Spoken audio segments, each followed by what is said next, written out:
COVID-19 is a global crisis, and for those caught between countries, they feel the pain in both places. 25-year-old Xochitl Salazar grew up in Mexico, but has been living in New York for the past year.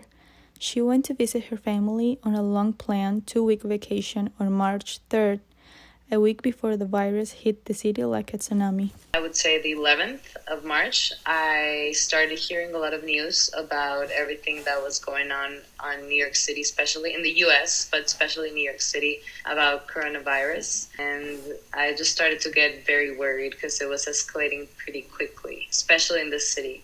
Xochitl was staying with family while bartending in the Hamptons, but she had recently taken the plunge and rented her own apartment in the city.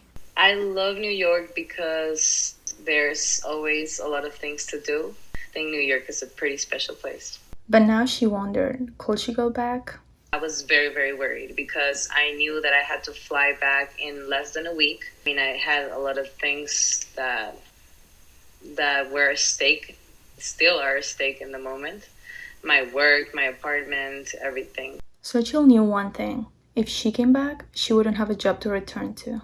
Bartending, you have a lot of people together in one place. So it was, I think, the first places that the government targeted to close quickly so the virus wouldn't spread as much. So I was very worried because that's my job and that's how I get the money to do everything I do for a living, to paying all my stuff. Xochitl had to make the difficult decision.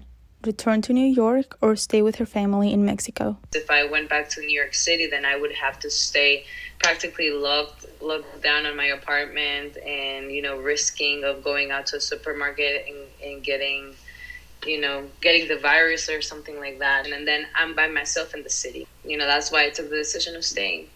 But Mexico has not escaped the virus.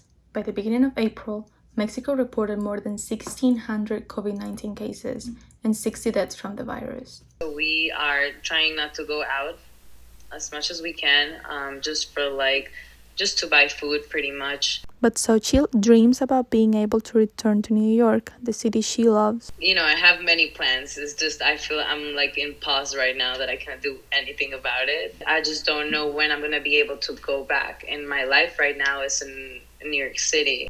But for now, Xochitl says her countryside house in Mexico is the safest place to be. For NYU Tonight, I'm Camila Hernandez.